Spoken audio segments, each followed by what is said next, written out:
Hello, are we ready for the class? Okay.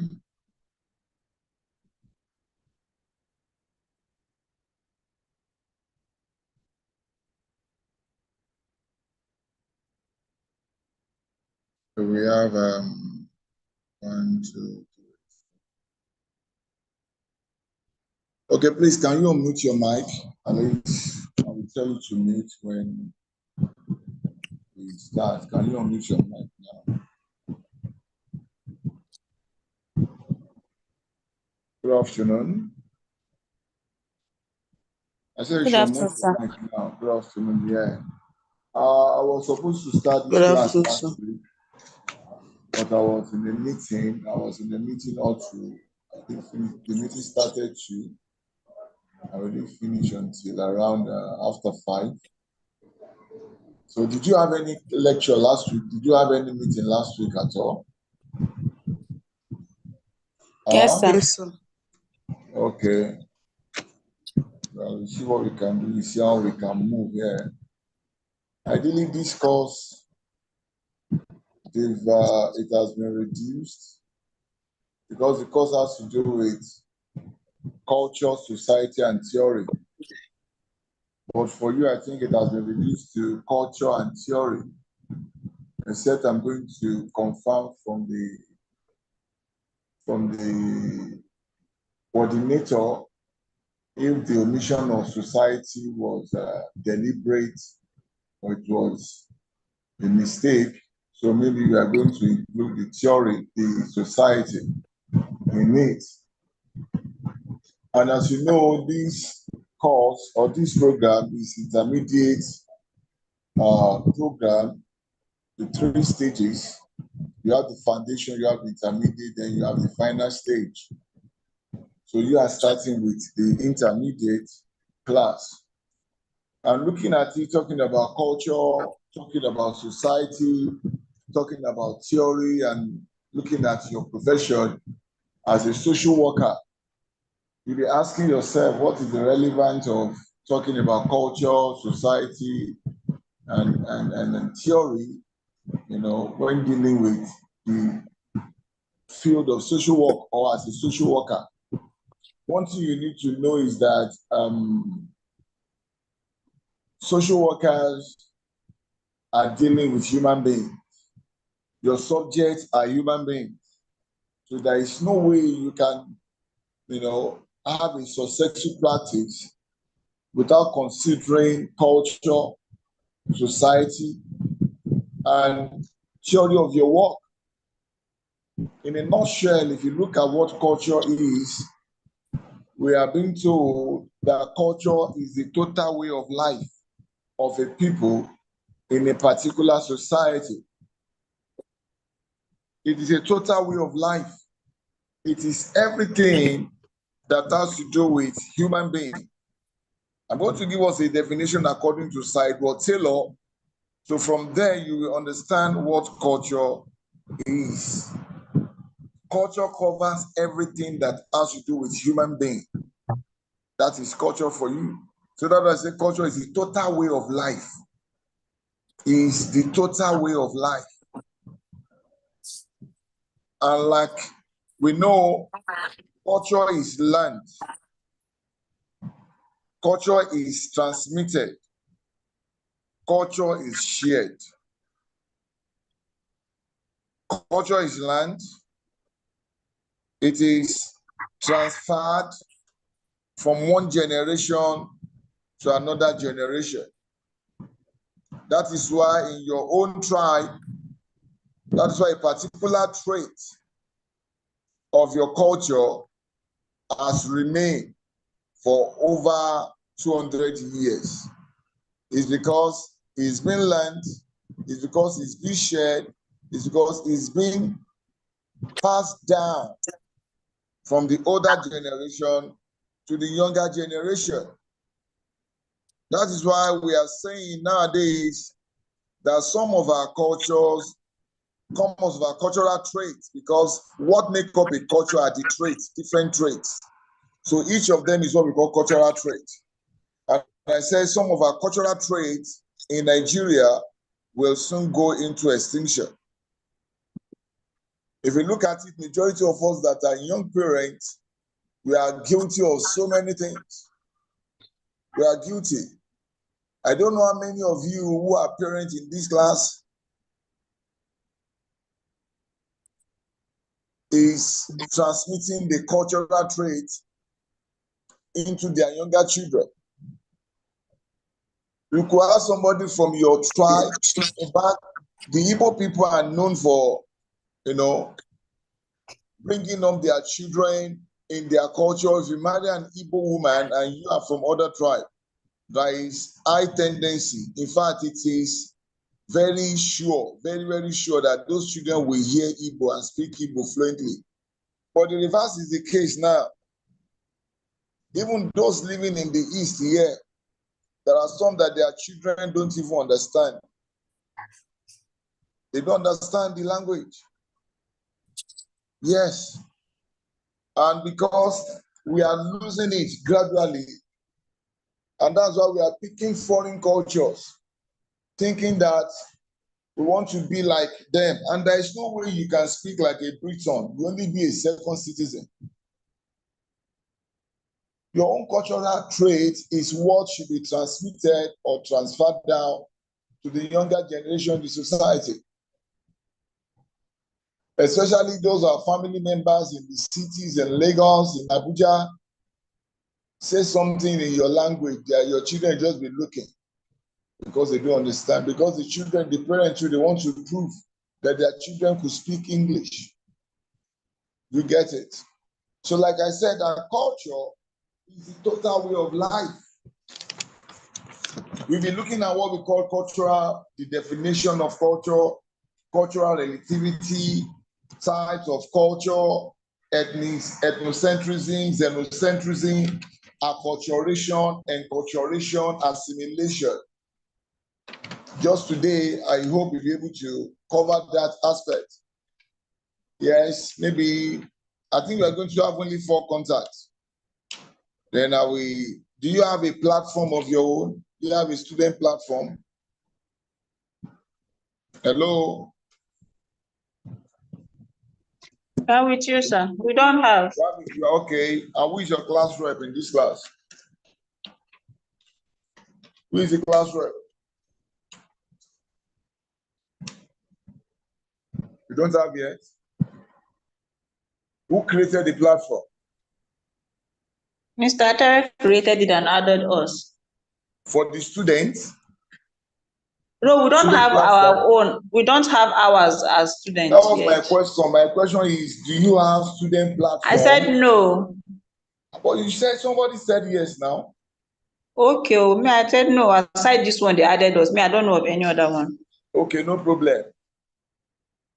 Are we all dental students?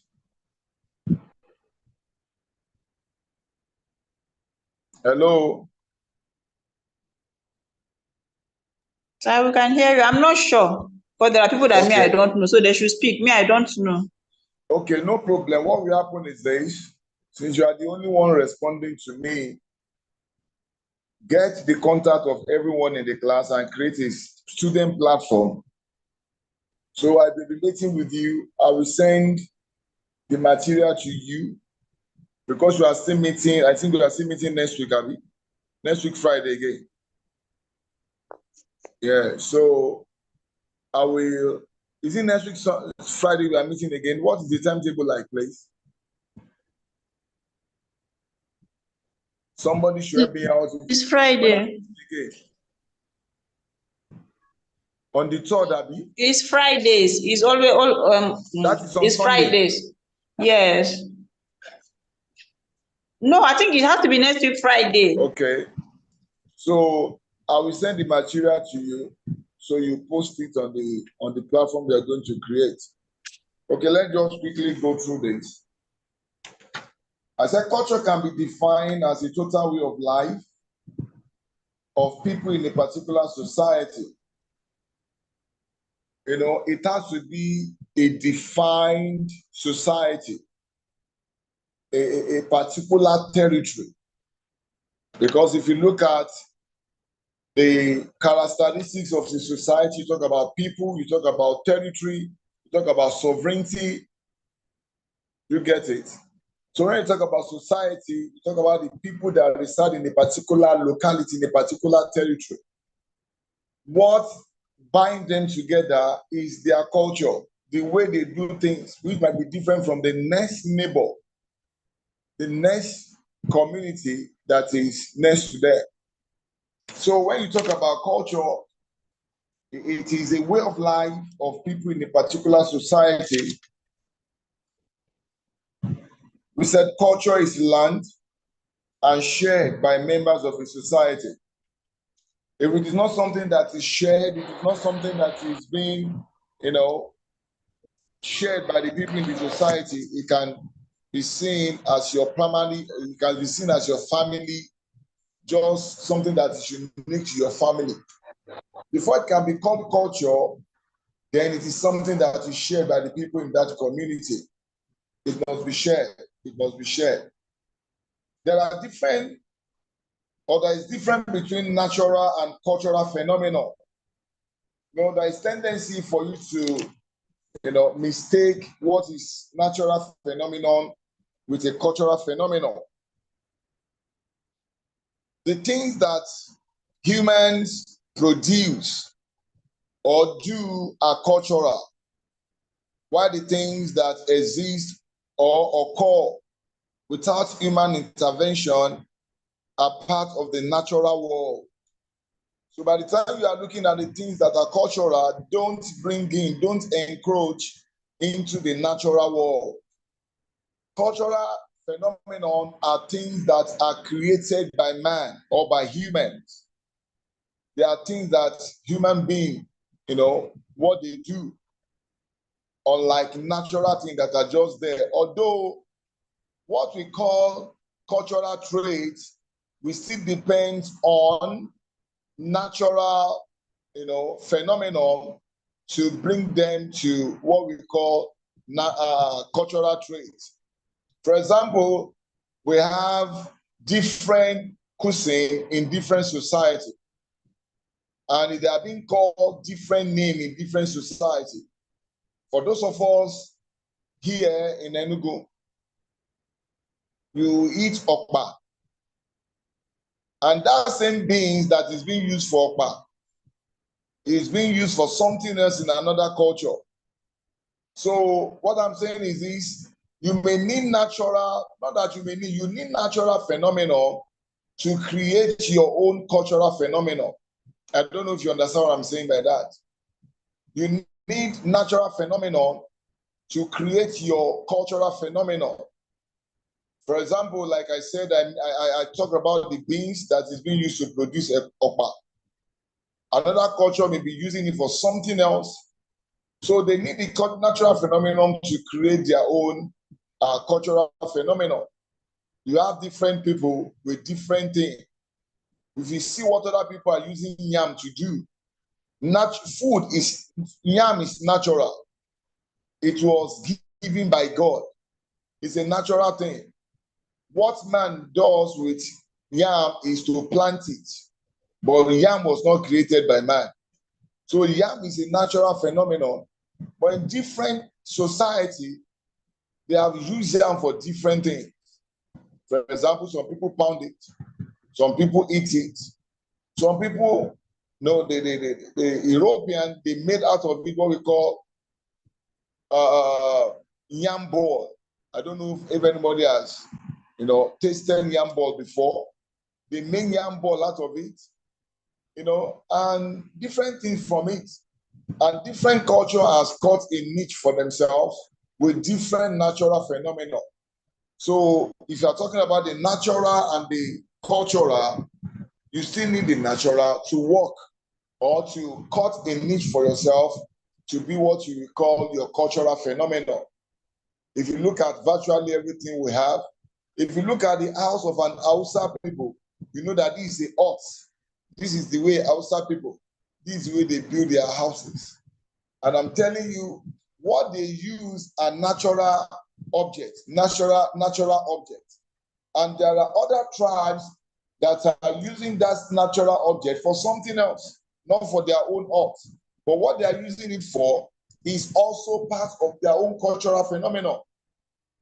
So they need the natural phenomenon to create their own cultural phenomenon. I think that is understood now. Talking about the cultural and the natural phenomenon. Please, I need your response so I will know that you people are there, or to know that you people really understand what I'm talking about. Are we together? Yes, sir. Yes, sir. Yes, sir. Yes. Okay, fine. So that settles that. According to C-ISOWN Taylor, 1871, like I told us, page 1, he said culture is the complex whole. W is a complex whole, which includes knowledge, belief, art, law, morals, custom, and any other capabilities acquired by man as a member of a society. You know, this takes us to what we call, this takes us to type of culture, talking about tangible and intangible culture, or material culture and non-material culture. You are saying the same thing. If you say tangible culture, then your second one must be intangible culture. If you say material culture, then the next one should be non-material culture. Material culture are things that you could see. They are empirical. They are empirical. The way the house is built, the clothes they wear, you know, these are material culture. The way they prepare their food, these are material culture. These are things we can see. But if you look at that definition, it talks about so many things that we cannot see. It talks about knowledge, it talks about belief, it talks about art, then you can see art. It talks about law, you cannot see law, except the one that is written down. Even what is written down is not, you know, in those days, there's nothing like written constitution. So you have law, you have morals. Can you see morals? Talk about customs and any other thing, any other capabilities that is being acquired by a man as a member of the society. So this has shown to us that culture is divided into what we can see, even that which you cannot see. Even the proverbs in your culture, in your, where you came from, they are part of the culture. At times they will say, according to Igbo adage. So that is their non-material culture. Adage is not what you can see, but it is part of them. There was one I had, I don't know how to say it in Igbo, but the meaning is that once an abomination continues, it becomes a culture. Is there anything like that in Igbo language? Is there any adage like that in Igbo? That once an abomination continues, it becomes a culture. Is there anything like that in Igbo language? Yes, sir. Okay, can you say it? Let me hear if I can learn it. So I'll be saying the Igbo version. I'll not be saying it again. So I don't know, but I know people used to say that. You said what? People used to say it though. Can't really think of it now. Oh, yeah, say it in Igbo. Let me hear. I don't know how to say it though. You know the Igbo? I'm Igbo now. See, this is part of the time I said that our culture is gradually going to extinction. As big as you are, you don't know how to say it. That means your parents are guilty of what I've just said before. They are guilty. And you too, I know you are guilty of the same. That's how our culture are going into extinction. You know, when that person said it many years ago, I just asked him what was the meaning. He said, once an abomination continues, it becomes a culture. It simply means what was tagged as an abomination before, once we could not nip it in the bud, it will become a subculture or it becomes a culture. I remember in those days, our parents were not walking naked, like children of nowadays are walking naked. But it started gradually and we could not nip it in the bud. It has become a culture now. They now call it the youth culture. It was an abomination. I saw a lady, she was wearing ordinary tights, what women wear under. That's what she wore, and she was walking freely on the streets, all in the name of fashion. But now it has become part of us, because initially it was an abomination that continued and nobody could do anything about it. So it has become a culture. So that is what that statement means, that once an abomination continues, it becomes a culture. So we said, according to C-ISOWN Taylor, culture is a complex whole which includes knowledge, belief, art, law, morals, custom, and many other capabilities acquired by man as a member of a society. That's according to Adejumo Taylor, 1871, page 1. Then we have what we call acculturation. Acculturation. We also have what we call enculturation. We also have what we call assimilation. Don't confuse yourself, you can just put them down. We have what we call acculturation. We have what we call enculturation. We have what we call assimilation. Like I told us before now, that culture, okay, I've not mentioned cultural relativity. I've only talked about type of culture, which is tangible culture or material culture, intangible culture or non-material culture. And I told us that all these morals, all these law, they are intangible culture. They are things we cannot see.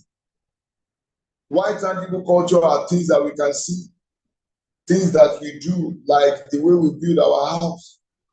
If you see an Hausa person drinking pap by your side, you will run away. The first thing is that wooden spoon they used to drink it.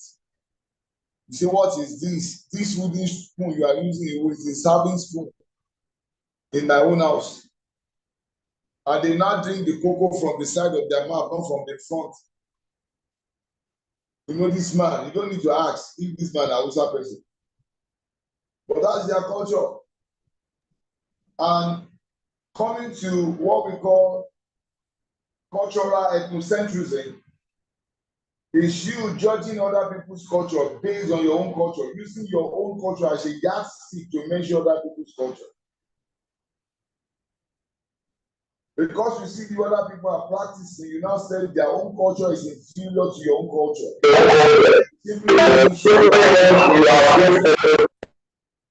Please, let's mute our mind. It simply means you are being ethnocentric. That's what we call ethnocentrism. You are being ethnocentric. When you are judging other people based on your own culture, seeing other people's culture as inferior to your own culture. You can see the way I describe the way Hausa people drink pap from the side of their mouth with that wooden spoon that is very big. They're drinking it from the side. No culture is inferior and no culture is superior to another culture. That is what they have accepted. You know, there's a saying that the Igbo children, they don't have respect. That the way they greet their parents, Papa no. If you just walk up as Papa no. You get it. But that is what they have come to accept as part of their culture. And my own culture, when we prostrate, we don't say we have more respect than the Igbos. For a child to have said Papa no, to his father, he has given him the best respect he could or he should. So don't use another person's culture. Don't use your culture to judge other people's culture. If you are doing that, you are being ethnocentric. That's what we call ethnocentrism. And if you are now seeing other people's culture as superior to your own culture, I know many of us, I believe I've seen Lami today, her attire shows that she's being ethnocentric, showing that our own culture is inferior to other people's culture, the way she's dressed. That is xenocentrism. Xenocentrism. When you see other people's culture as superior to your own culture, when you are judging other people's culture, you know, you are using other people's culture to judge your own culture. You are being xenocentric. That is X, xenocentrism. You are being xenocentric. So I'm just saying to you here that no culture is inferior, no culture is superior. And that is why we have the problem of cultural globalization, in which the world has become a global village, and other people who have better use of technology are now bombarding Africa with their own culture, and we are just assimilating it. We are just taking the culture in. By so doing, killing our own culture here and promoting foreign culture, and they are making more money because we are sending money to buy those their clothes. So I don't know if I should ask in the house now, like Lami, if I should ask and a friend, how many Buba, how many rapper do you have now? I've never seen you with one. How many rapper do you have? Even if you have native na sketch you go so, no be rapper. But that's not our culture. That's not our culture. We are promoting other culture, and by so doing, we are killing our own culture. So we are meant to promote our culture. Well, that's where we are going. As a social worker, you need to understand the culture of the people you are dealing with. As an Igbo woman, if you find yourself among the Yorubas to work as a social worker, you are expected to understand their culture. Because if you don't understand their culture, you will find it difficult to have a successful career among them. You find it difficult to have a successful career among them. For example, I was talking about the way Igbo people greet their parents, and you find yourself among the Yorubas. You need to know how they greet elderly people there. Don't bring your own culture. Because the elderly woman will expect you to greet her first. You get it? So if you don't understand their culture, you are going to have a lot of challenges to have a successful, career among them. So as a social worker, you must be flexible. You must be flexible. If you want to have a good career among those people that are not from your own tribe, they need to be flexible. You need to understand them. You need to understand them so you can relate well with them. You can relate well with them. Don't say, those Yoruba people, eh? Don't say, those Hausa people. As a social worker, you belong to everybody. You belong everywhere and you belong to everybody. So we have talked about ethnocentrism. We have talked about xenocentrism. We have talked about tangible culture. We have talked about intangible culture. Another name for tangible culture is material culture and non-material culture. Then we've also looked at the definition of culture according to Sidewell Taylor, which he said that a culture is a complex whole which include knowledge, belief, art, law, morals, custom, and any other capabilities acquired by man as a member of his society. They want to look at another concept, which is acculturation. Acculturation. Many of us, we found ourselves where we are today, where it is different from our own culture. Acculturation simply means copying some cultural traits of the society where you find yourself without losing your own cultural traits, or by maintaining your own cultural traits. That means you are having dual cultures now. Acculturation simply means learning the cultural traits of the place where you are without losing your own cultural traits, without losing your identity. Let me put it that way. I said acculturation is a process of social, psychological, and cultural change that occurs when individuals or group adapt or borrow traits from another culture. It can involve the adoption of new practices, values, and behaviors while still retaining one's original cultural identity. I know everybody will not be like me. I know people, once they get to another environment, they try to have a taste of their cuisine. They try to have a taste of their food. That is part of acculturation. And you are not losing your own existing culture. Not that when you get back to your culture, now say, no, I'm no more part of you. No, I don't learn I have dropped your own culture before now. So that is what we call acculturation, whereby you pick one or two or three cultural traits from other culture, but that is not stopping you from your own cultural identity. I hope you understand what we mean by acculturation. Do we? Yes, sir. Okay.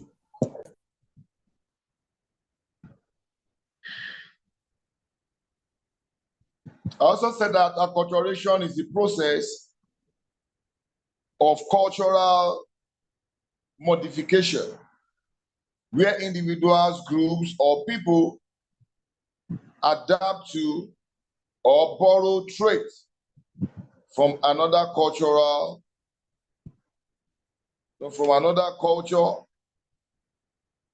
leading to a merging of cultures through prolonged contact. One thing that can also fuel acculturation is a long contact with another culture. After you have been in that new culture for a while, for a long period, there is a tendency you picking part of their cultural traits and you begin to do the way they are doing it. That is acculturation.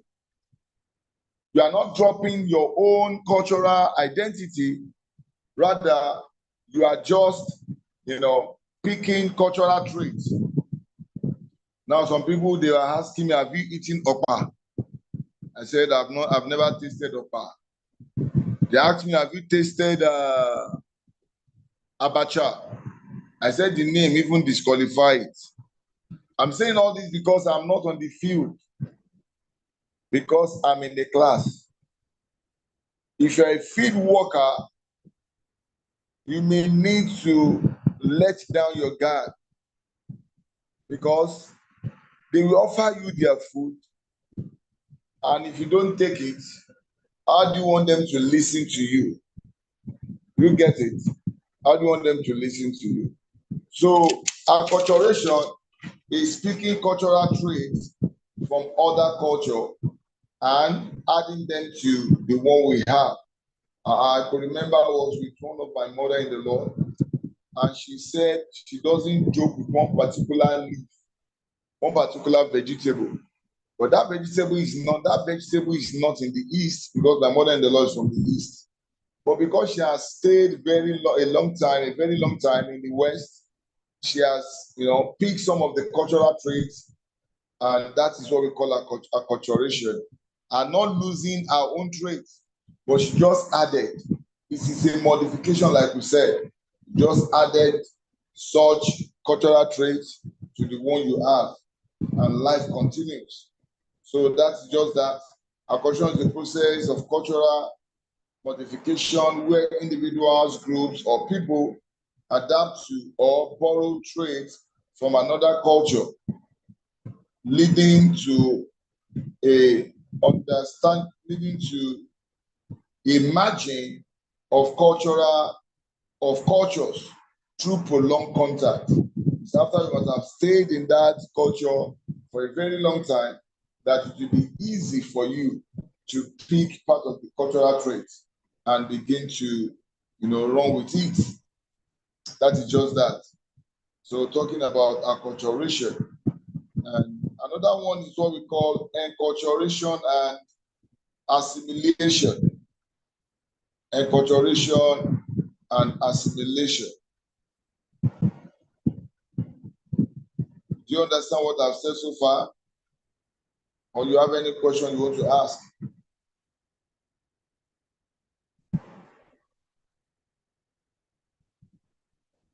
Anybody in the house? Sorry, sir. I didn't hear when you were talking about or maybe I was lost. Tangible and intangible culture. Okay.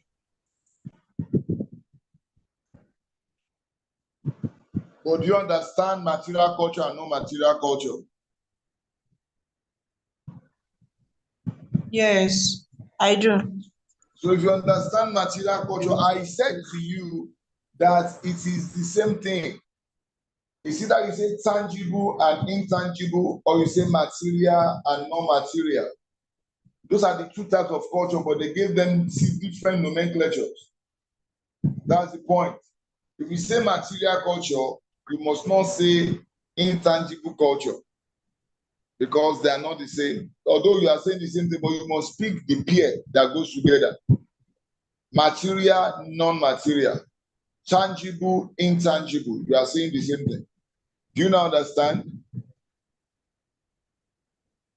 Madam Yes, Mami? sir, I do. Okay. Yes. It's either you call it tangible culture and intangible culture, or you call it material culture and non-material culture. That is the way it is. When you talk about assimilation, it involves adapting and adjusting to a new cultural environment. When you talk about acculturation, it has to do with adapting and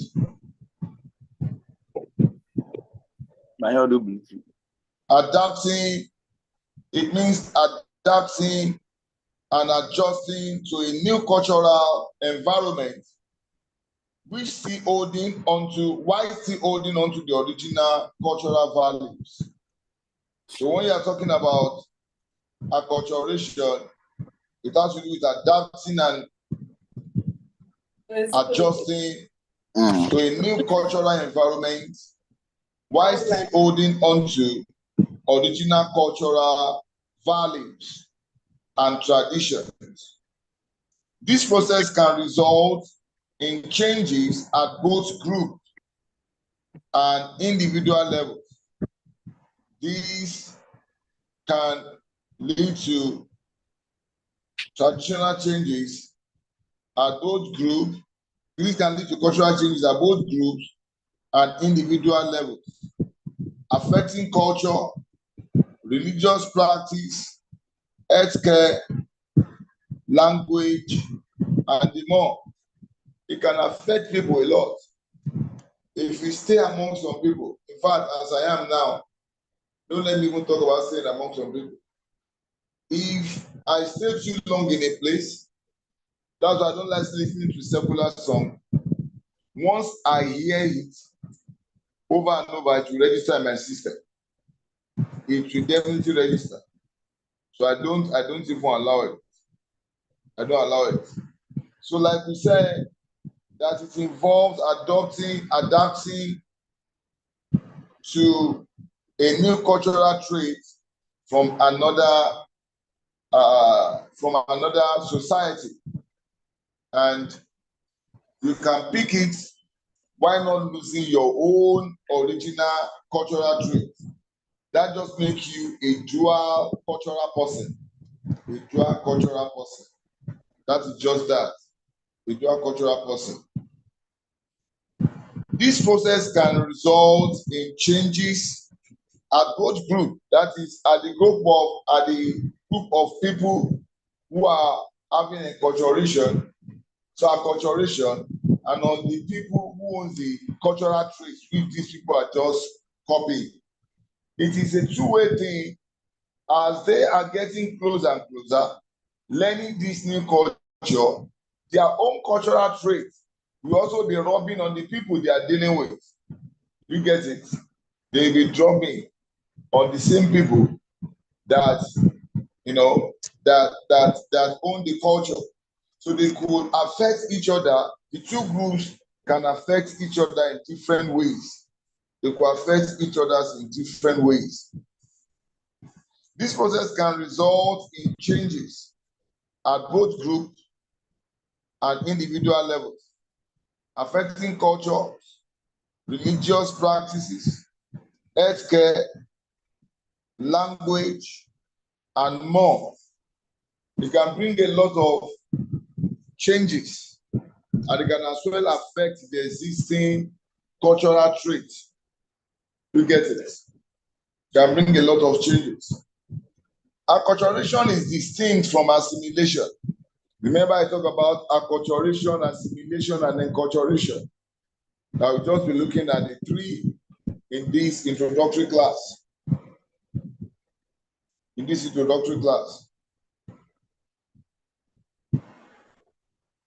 Okay.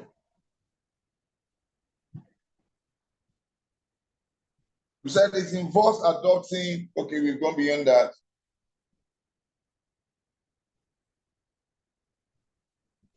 Sir, Okay, please. we move straight.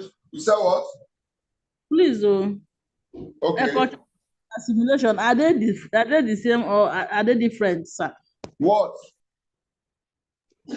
Acculturation and assimilation. No. We've not started enculturation. We are talking about acculturation. We are What still we are talking about is acculturation. We've not started enculturation. You get that? I didn't get you, sir. Please, I'm offended. Hello, sir. Please, this acculturation. You explain something about and later say something acculturation and assimilation. I want to understand whether you are still discussing explaining acculturation or you have left the acculturation and explaining acculturation and assimilation.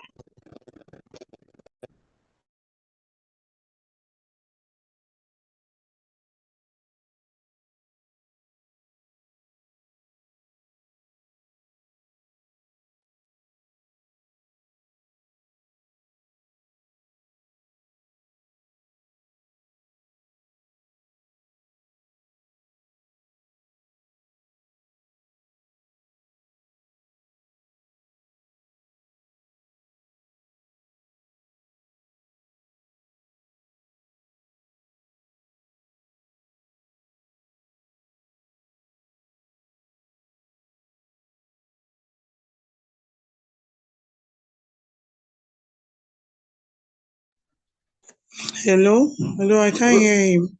Shebi Rose have pursued this man with question. Rose, Imagine. clap for yourself. Rosie, be careful. Explain this thing in a tangible and intangible. The time they will pursue him, is it not your encouragement and cooperation that pursued him? And that's it. Assimilation.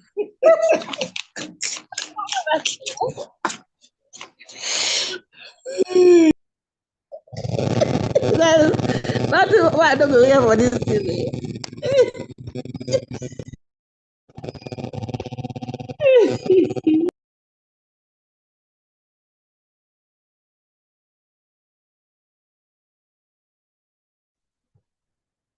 Hello? Hello, sir. What happened? I don't know. We lost you. We stopped hearing you at a point. In fact, I didn't know. I was like, maybe people logged me out, or from the powerhouse, I was logged out. I needed to just join again. Okay. The person that was asking the question, he said, assimilation, is it the same thing with enculturation? Was that your question? Was that your question? Yes, sir. No, I said we've not started talking about even enculturation. We are still talking about acculturation. And I just mentioned assimilation now. I said acculturation is distinct or different from assimilation, which involves wholly abandoning one's original culture for the new one. So now, do you now understand what is acculturation and assimilation now? Assimilation simply means abandoning your culture, your original culture for the new one. Why acculturation has to do with only adding the new cultural traits to yourself. This can happen as a result of migration, talking about acculturation, as a result of migration. So that doesn't mean you have to abandon your cultural traits. But when you talk of assimilation, it is the total abandonment of your original culture for the new one. So do you not understand the difference between assimilation and acculturation now? The person that was asking the question. Hello? Yes, I can understand. The other one is totally abandoning your own culture against because of that is assimilation. Assimilation. Now we now go to the third one, which is enculturation. Yeah. Enculturation is the process through which an individual learns and internalize the traditional content, practices, and values of a culture they are immersed in. It is a lifelong process that begins from birth and continues throughout one's life. This one, you are born into a new culture. Sir, please come again. No, I didn't get the definition. Okay, I've not come before. Are you with me now? Okay, can you tell me the difference between acculturation and assimilation? Can somebody tell me that? At least I'll be sure that we all understood those two. Can somebody tell me the difference between somebody in the class? Yes, we are with you, sir.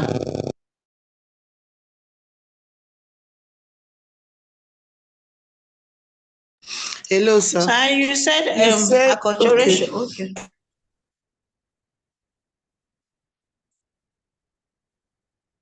You said acculturation is adapting and adjusting to a new cultural environment while you are still holding on to your own original culture, your values and your tradition. Though it can result to change in the individual. It can even affect your religious practices and languages, but then you still hold on to your original culture.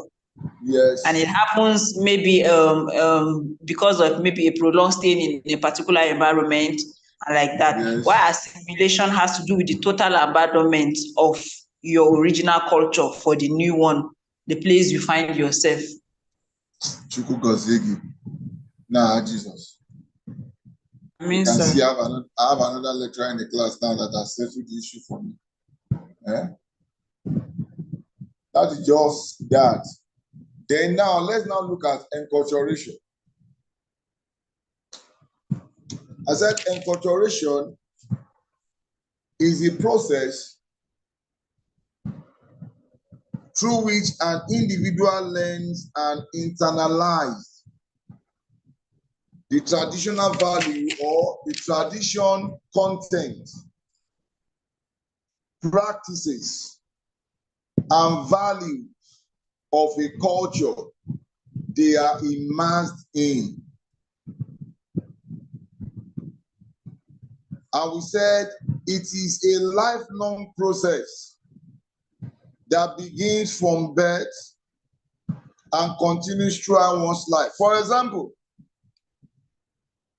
Lami and those of us who are in danger, you know these was the name of this girl. Oh, this girl in technology, that faithful Fulani girl. Zainab, I think that's her name. I was told that that girl wrote Igbo exam in WAEC and she made A1. She is a complete Fulani girl. But she was born here. She knows everything about the culture here. She was immersed, born here.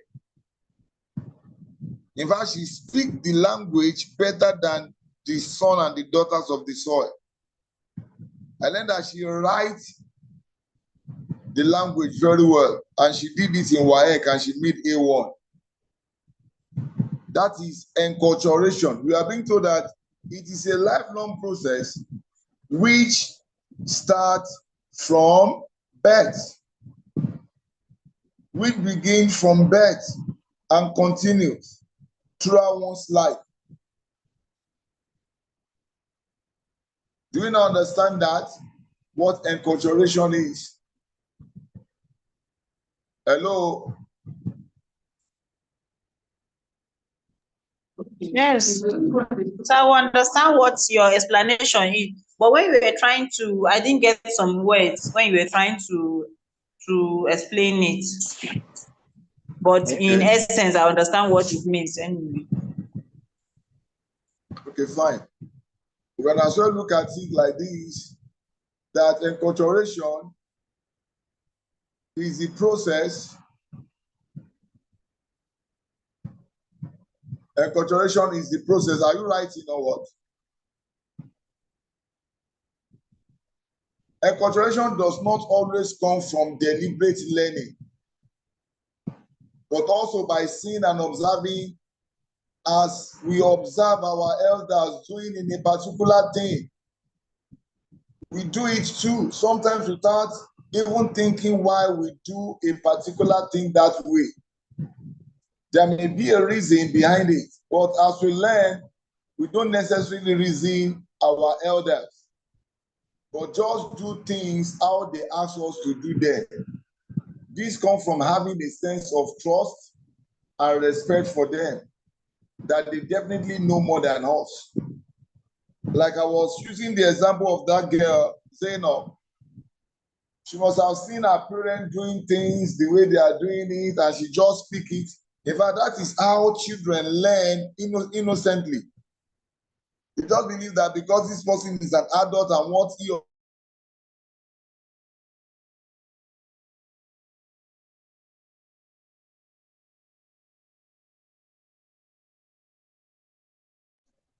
Hello, I can't hear you, sir.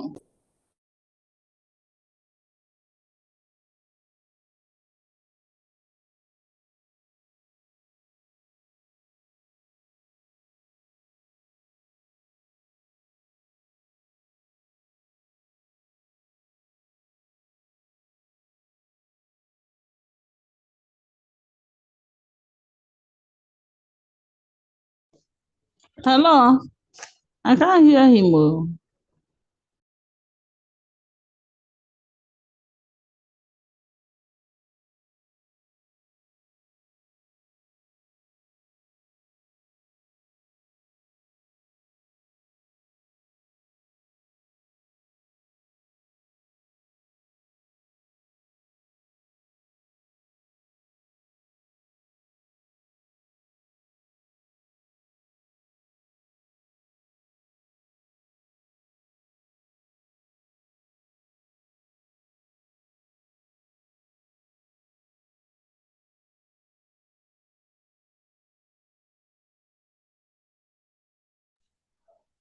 Hello.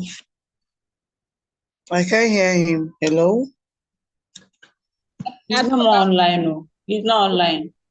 Okay. Oh, he's back.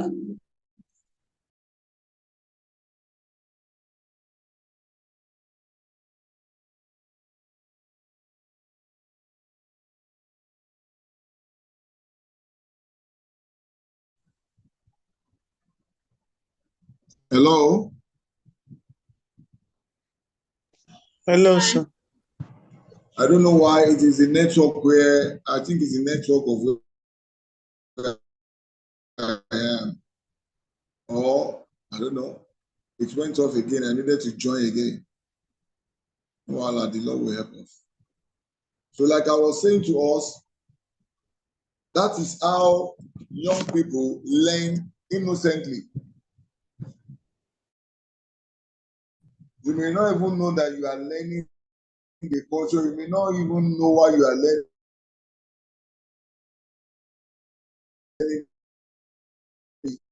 Just yourself be doing what you are doing, and you keep on doing it. And before you know it, you have internalized it. It has become permanent. It's breaking sound. Hi. So if you find yourself among people of different cultures, So I'm not hearing you. Their cultural traits that you pick.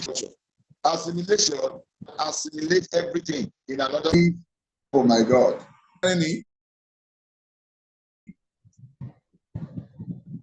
Hello?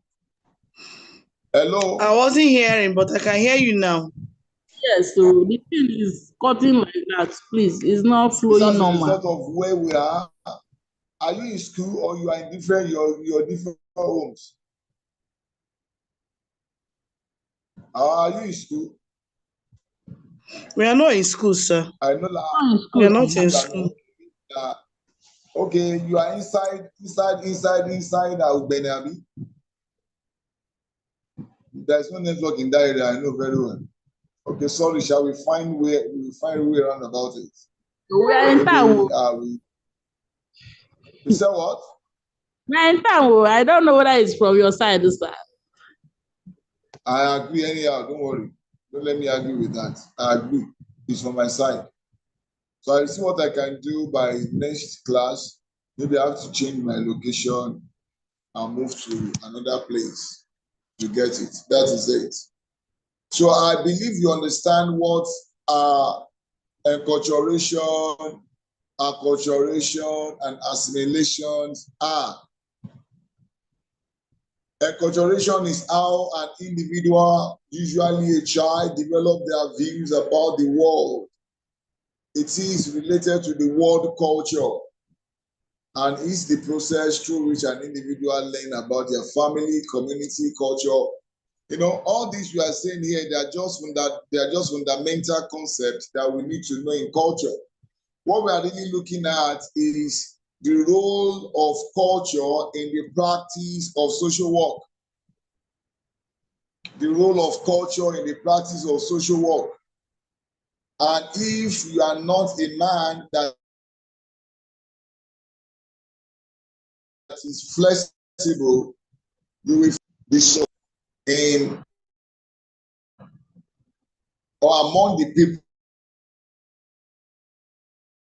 that are not your tribe. You may find it difficult, to have a successful career.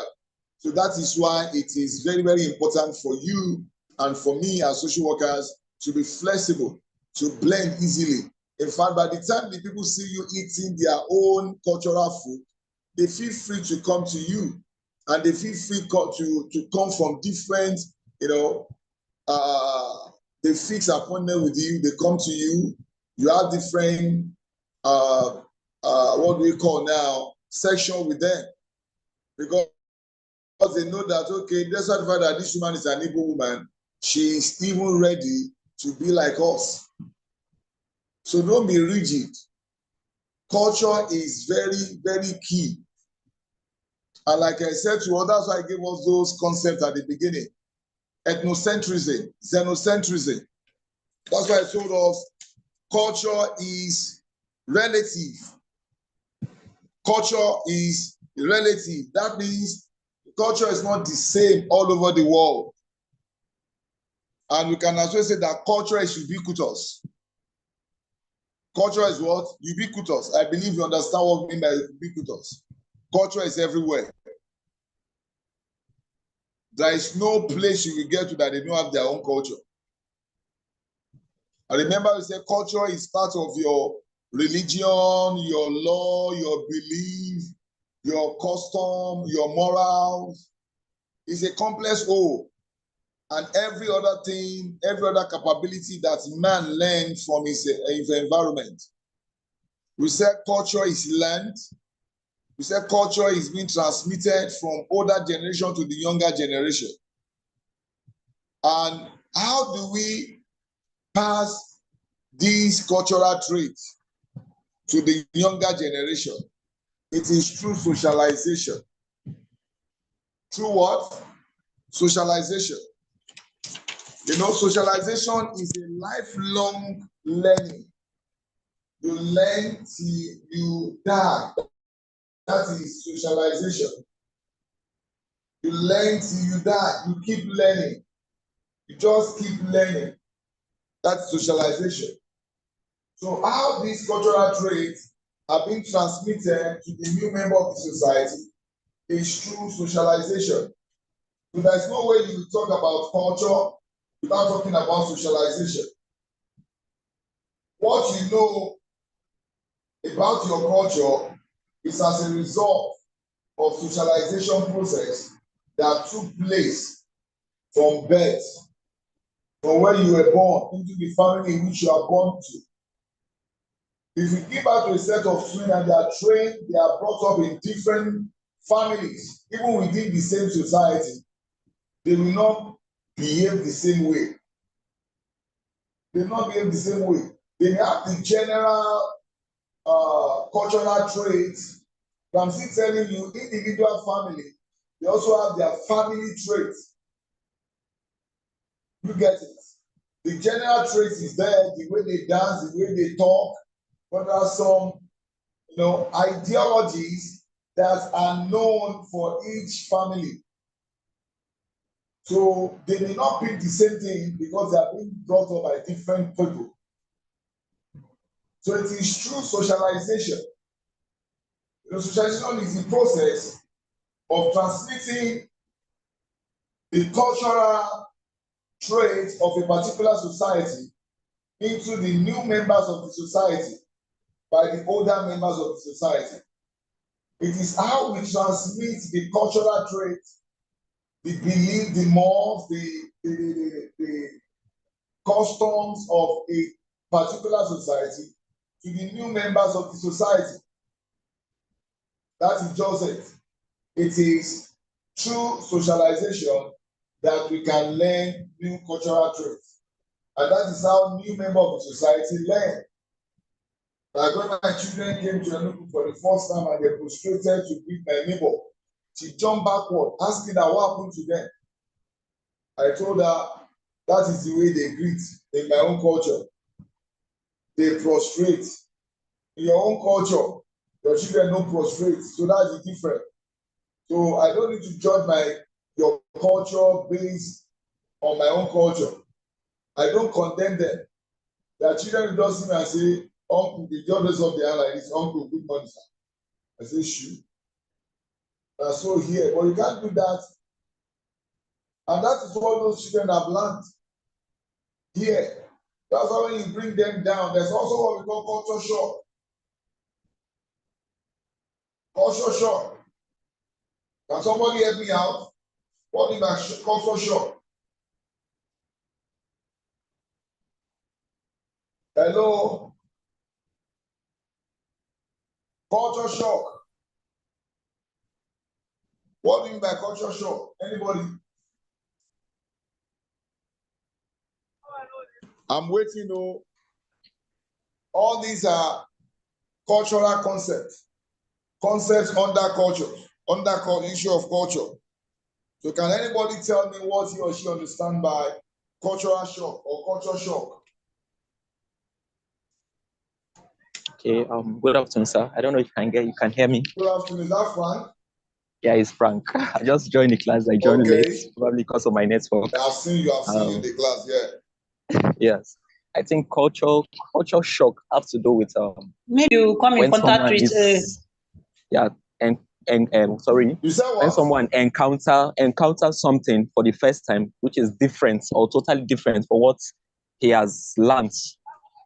Something that is totally different from what he knows or from the cultural perspective he has learned or he has from. Something that is totally different from his cultural background or what they call it, from what he has learned. Thank you. And sir, sorry, I was. I have a question, sir. Sorry. I have a question. Okay, I'm hearing you, Frank. Yeah, I've heard about cultural encouragement, cultural association, and all of that, assimilation, and all of that. But there's a term I learned of recent. I don't know if you can differentiate it between culture. Is there any difference between cultural dynamics and cultural acculturation? Is there any difference, or is there any similarities? What do you mean by dynamics? Probably as The word cultures. dynamics, what does that mean? It means something that is variance, something What's that the can meaning of change. dynamics for? That is not static. That is correct. Dynamism. Am I correct? Culture is not static. So there are two things: being static and being dynamic. The way things are being done before we were born are not the same thing, the same way they are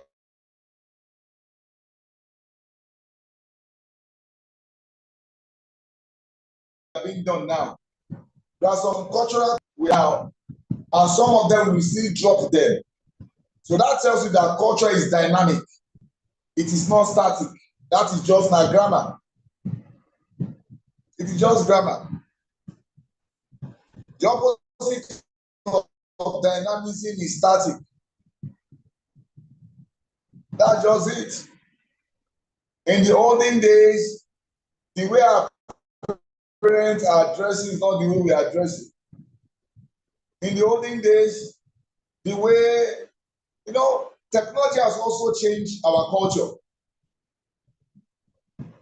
For example, in olden days, there are some our grandfather will tell you, my wife must cook and eat a day soup. The soup they prepare on a daily basis, what I will eat, not the one they will be putting on fire. But now, if you look at things in those days, women doesn't work. Okay, you are taking me deeper now. There's what we call conjugal role. We have what we call symmetric conjugal role, and we have what we call asymmetric conjugal role. If you look at symmetric, it simply means dividing into two equal parts. Am I correct? If you, at least your knowledge of mathematics in secondary school, you have symmetric being cut into equal parts, asymmetric being cut into unequal parts, two unequal parts. So I'm just trying to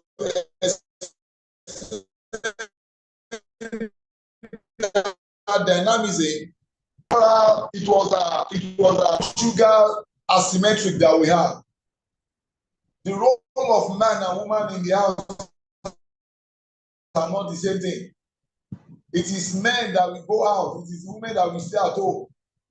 But as a result of cultural dynamism, women no longer stay at home. They are now involving in what men are doing. They are now involved in this, who are now going to work.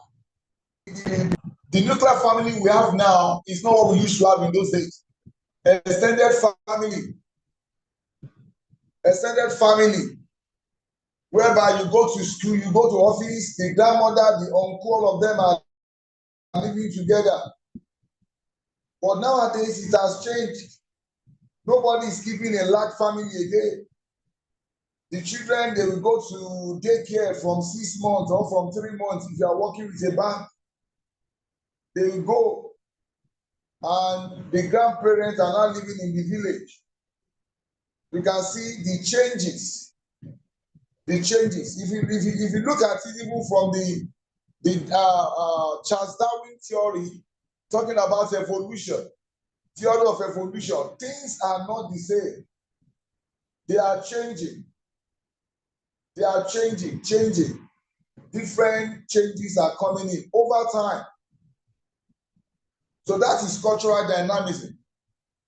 Things that are changing, culture is changing, is in fact so many things that those who were born in those days, once they see now, they be kind of, but these things were not like this. So that is cultural dynamism, cultural, the changes that is taking place. I don't know if I've been able to say something to you, Frank.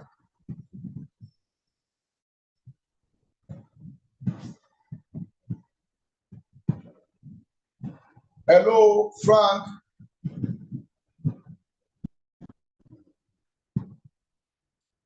Hello. Are we not together again? Yes, we are together, sir. I hear you clearly. Sir, have I been able to say something? Yeah, you got it perfectly correct. Perfect. But did you get the explanation again, I gave? Yes, sir. Yes, sir. But sir, is there anything like cultural mix, or culture mix? There is cultural mix. Yes, there's cultural mix. It's part of the. Is also one of the concepts under culture. Like I said, when it's like I told you, it is just grammar. What has helped me all this while is to just know the English they are adding to any concept I'm holding. Like when you talk about cultural dynamics, it is the word dynamism that you need to look at. When you look at cultural mix, it is the mix you will look at. What do you mean by mix? What do you mean by culture mix? That is mixing of different culture. Is it not MIX you're talking about? Frank? Yes, MIX. Hello? MIX, you're correct. MIX. So when you say cultural mix, you are talking about mixture. You are talking about mixture of different culture, bringing them together. You know, even in okay, thank God. You will tell us it is what do they call it now? They say, I've forgotten what that person called it for me. But if you look at what they call cultural mix, nowadays, you see somebody wearing buba, they wear our normal buba and shokoto. I don't know what you call it in your own language anyway. I see them wearing tennis. In fact, I told somebody I cannot wear that, what they are wearing nowadays. Do you understand what I'm saying? They wear something like tennis, shoe, and they wear native. I know your daddy will not wear the same thing. But the children of nowadays, they say, it is blind culture. I've forgotten the name they gave to it. But as a result of different things happening around us, different culture are being, coming together, mixing them together, different symbols coming together, especially the issue of globalization, which has made the world a global village. We can easily pick what is happening abroad and introduce it here. The world is a global village. So different cultures are being mixed together just to get one out of it. And they call it that's a new way of life. That's the way things are being done now. You get it? It's like bringing two cultures together. It's like coexistence of two different cultures.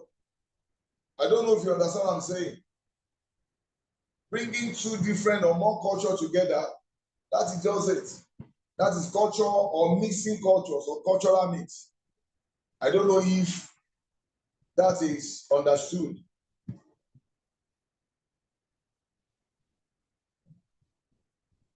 Hello.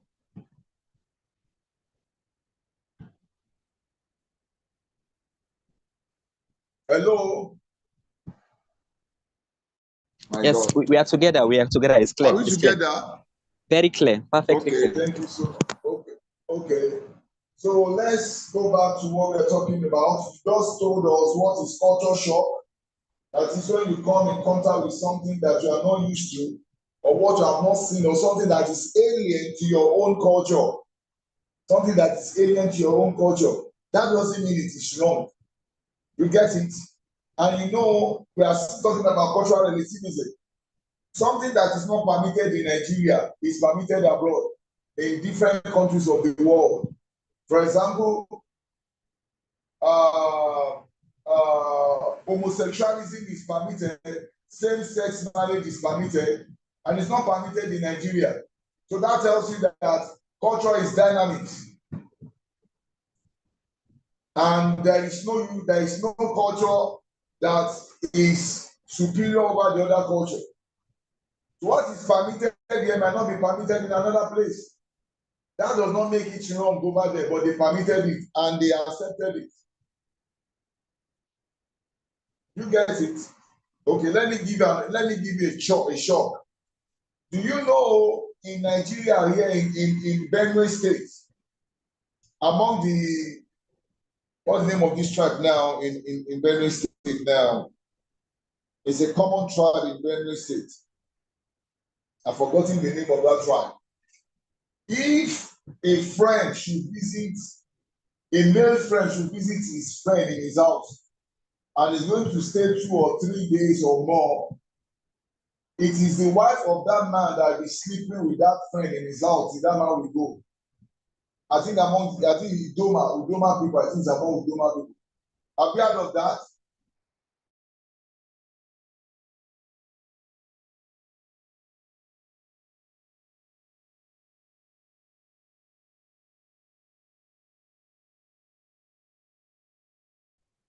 That is the wife of his to a woman that does not belong to, who is married to somebody that has told her their culture, and if she's okay by it, she will continue. That's a shock. There's another culture that it is the father that will confirm that his female daughter is a woman. What do I mean by that? It's one that will deflower the girl, the father. It is their culture. So there are different concepts like that will give you a shock. It will give you a shock. So that's just that. Then talking about culture missing, you can also look at what we call cultural or multiculturalism. That is culture missing. Another name for cultural missing is multiculturalism. Blending them together. So that will also help us. So like I said, I will send the material to Lami between now and next week Friday when we shall have the class. That should be a comprehensive note. I will bring everything together and the theories that we also need to look at. We can't just go into theory. You can imagine culture alone, we cannot finish it in 4 classes. There are theories under culture, but we are going to look at few theories, then we look at social work theories. As it stands, social work take theory from other social sciences, from political science, from economics, from sociology. We see borrow theory from them. But we are still going to look at some salient theories like capitalism, like feminism, like those are what we call macro theories. We have what we call macro theories and micro theories. So macro theories go with macro methodology, like using quantitative method. They always go with macro theories. Why the micro theories go with micro methodology? That is not studying a large number of people. So we're looking at different theories, the feminism, okay, let me just put it this way. We look at conflict theories and consensus theories. What's it called now? The consensus theories like functionalism is a consensus theory. Then we also look at conflict theories like Marxism, feminism. So we look at how these theories can work together. Because theories function to give more power, to give strength to your arguments. Like those lawyers you see in court of law, they tell you according to this and that subsection, this and that, they are giving strength to their argument. So if you are using theory in your work, you are giving strength to your argument. that this is what this person said, tested, and it has been proven that what is happening can be backdoor with issue of Marxism. For example, the issue of workplace, employer and employer. It is often predicated on Marxist theory that the capitalists are not, giving enough to the bourgeoisie. Sorry, the bourgeoisie are not giving enough to the collaterals. That is how to argue it. And somebody else will tell you, no, even if you are talking about capitalism, it is not the difference between the rich and the poor. What actually what actually led to capitalism is religion. And that person will be telling you, according to Max Weber, who said that his own is Protestant ethics and the spirit of capitalism, that it was a religion of Calvinism that led to the issue of what? Of capitalism. So you have different arguments. And some people will tell you that the problem we are facing in this world is the problem of patriarchy. And that is the people we call the extreme feminists. Because the feminism is divided into different categories. You have the liberal feminism, you have black feminism, you have Marxist feminism, then you have radical feminism. The radical feminists strongly believe that we should eradicate anything that has to do with men. We should eradicate anything that is called patriarchy. Because if you look at the key there, is talking about power. I tell my students that patriarchy, you have patrilineal, you have patrilocal, you have patriarchy. And patriarchy is talking about power. Patrilineal is talking about tracing your lineage through your father. You have matrilineal, you have matriarchy. Then you also have matrilocal, which is common among the people of Ashanti in Ghana, whereby when a woman gets married to a man, instead of the woman moving to the man's house, where we practice matrilocal, the woman moves to the man's house. But under matrilocal, the man moves to the woman's house. The man moves to the woman's house. And that is where Jerry Rollins came from among the Ashanti, because it is the woman that owns the child. The child bears the name of his maternal father, because it is what they practice, matrilineal. That was why Rollins could be the president of Ghana, because his father is not from Ghana. But it is his mother who came from among the Ashanti. And the tribe believed that the children belong to the woman. So you can see different theories. Whatever you are doing, you must look for an argument that will back it up. You must look for an argument. And the theory is what gives you the backing, the argument, to substantiate your argument, to support the argument you are giving. So by the grace of God, before next week Friday, like I said, I will send the material, but Lami should create that platform, the WhatsApp platform for the students, not the one created for the school.